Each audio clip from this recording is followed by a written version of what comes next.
Obdobie prázdnin a dovoleniek je časom, kedy sa s radosťou vydávame na cesty. Opúšťame svoje domovy, aby sme načerpali nové sily. Každá takáto cesta pozemského putovania v sebe skrýva hlboký duchovný rozmer. Vnímavému človeku neunikne istá paralela putovania za oddychom a podvedomou túžbou človeka po pokoji, ktorý súvisí so stíšením sa pred Bohom a modlitbou. Dovolenka nie je len odstup od práce a denných povinností, ale je to i čas pohľadu do nášho vlastného vnútra a čas prehodnotenia nášho vzťahu k Bohu. Skúsme si preto všimnúť 3 dôležité prvky, ktoré nám pomôžu obohatiť náš dovolenkový oddych o modlitbu a požehnaný čas milosti. Sú to odstup, dôvera a stretnutie. Odstup. Prvým krokom každej dovolenky je zmena prostredia. Pre moderného človeka je fyzické opustenie miesta celoročného pôsobenia priam nevyhnutnosťou, no v duchovnom živote je tento odstup prvým krokom k stretnutiu s Bohom, k modlitbe. Gréci používali na označenie oslobodzujúceho odstupu slovo apatia, stav, kedy človek nedovolí vonkajšiemu svetu a obavám, aby znepokojovali jeho srdce a rušili jeho dialog s Bohom. Majstri duchovného života preto spájajú vonkajší aj vnútorný odstup priamo s modlitbou. Vonkajší odstup nám umožňuje stíšiť sa a pozrieť sa späť s vďačnosťou, presne tak, ako to svätý Ignác z Loyoli odporúčal v každodennom spýtovaní svedomia, ktoré je v podstate modlitbou vďačného pohľadu. Vnútorný odstup, o ktorom hovorí duchovný spisovateľ zo 4. storočia Evagrius Ponský, zase znamená eliminovať rušivé momenty a vášne, bez čoho nedokážeme nadviazať dôverný rozhovor s Bohom. Evagrius na to používa starozákonný obraz Mojžiša pri horiacom kríku, kedy mu Boh hovorí: zobuj si z nôh obuv, lebo miesto, na ktorom stojíš, je zem svätá. Zaprášená obuv je symbolom prirodzených starostí, nepokojov a hriechov, ktoré musíme pred stretnutím s Bohom vyzuť. Dovolenka je ideálnym časom na toto duchovné vyzutie sa, aby sa celý náš čas voľna stal svetou zemou rozhovoru s Bohom. Druhým dôležitým prvkom dovolenky je dôvera. Odvekým a najprirodzenejším spôsobom premiestňovania je chôdza.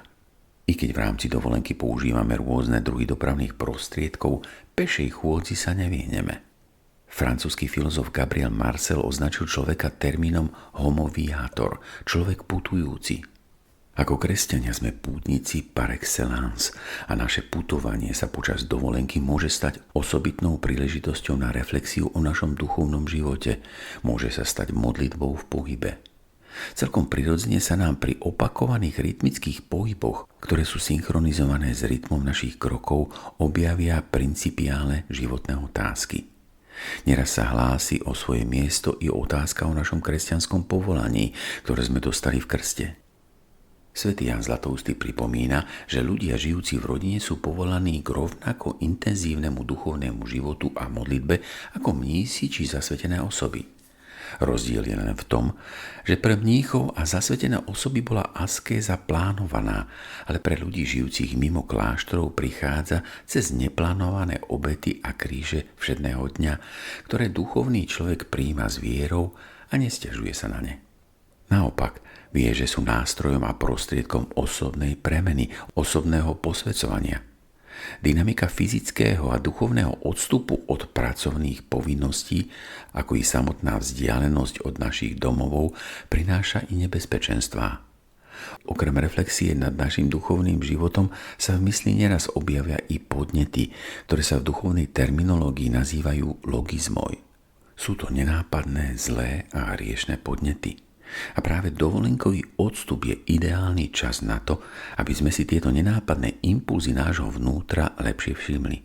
Aký mali v minulosti počiatok, aký mali priebeh a predovšetkým, aký mali koniec.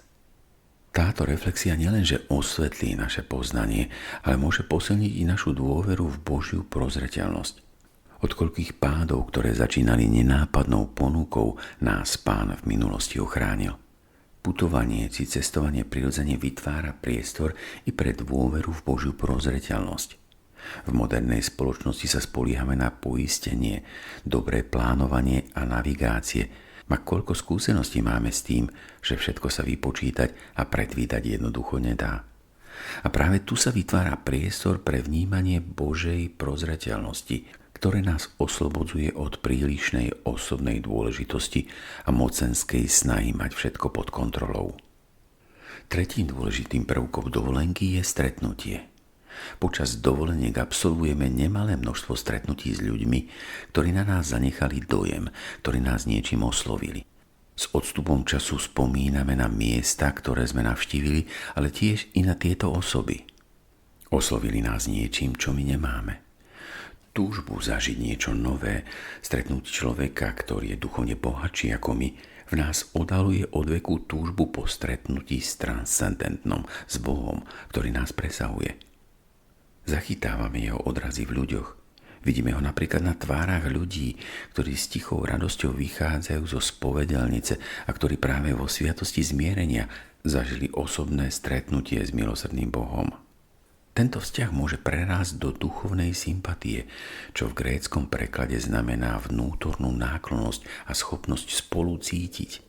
V modlitbe sa učíme akoby vychutnávať Božiu prítomnosť, čo by malo vyvrcholiť v Eucharistii pri svetom prijímaní, čo je jedna z najsilnejších fóriem jednoty s Bohom. Svätý Klement Alexandrijský hovorí o človeku ako o zrkadle duše.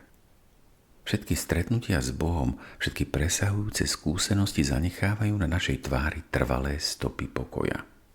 Aj preto Teofán Zatvorník namiesto slova osoba používa radšej slovo tvár, lebo práve ona odráža celú hĺbku nášho vnútra premeneného modlitbou a priateľstvom s Bohom. A preto pri stretnutiach s ľuďmi, ktorí v nás zanechali hlboký dojem, je dobre vedieť o podvedomej túžbe človeka, ktorú svätý Augustín vyjadril slovami: nespokojné je srdce človeka, kým celkom nespočinie v tebe, ó Pane, pokiaľ sa s tebou nestretne. Milí priatelia, odstup, dôvera a stretnutie nie sú len prirodzenými aspektami našich dovoleniek, ale sú to i prvky, ktoré môžu v podstatnej miere prispieť k obnove nášho duchovného života počas voľných dní. Môžu prispieť k odstupu od zbytočných, rušivých, ba hriešnych podnetov, k citlivosti na vnímanie Božej prozreteľnosti v našom živote a k obnoveniu túžby po stretnutí s Bohom.